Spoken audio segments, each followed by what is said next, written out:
Hello guys, আমি আজকে একটা ইলিশ মাছ নিয়ে এসেছি অনেক বড়। আজকে আমার সেই লেভেলের বেচা কিনা হয়েছে। আমি ঝালমুড়ি বিক্রি করি, সেই বেচা কিনা হয়েছে। সেই টাকা দিয়ে আমি আজকে এই ইলিশ মাছটা কিনছি। আজকে সপ্তাহের শেষের দিন, বৃহস্পতিবার।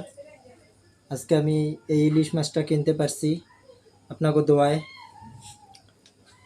মাছটা অনেক বড়, এত বড় মাছ আমি আপনাকে দোয়ায় কিনতে পারছি। আজকে হয়তো অনেক বেচা কিনা হয়েছে, এই কারণে আমি কিনতে পারছি। আপনারা দোয়া করবেন জানি আমার সেই আরও বেচা কিনা হয়।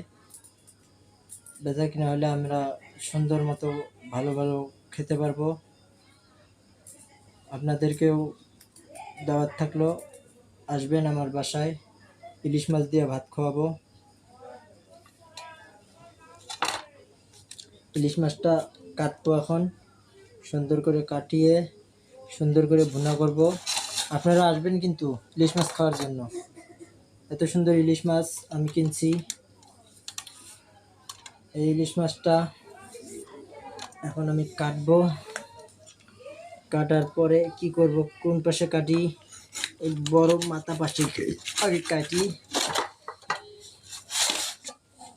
মাথাটাই আগে কাটবো, কিন্তু চেষ্টা করতেছি অনেক। ইলিশ মাছটা অনেক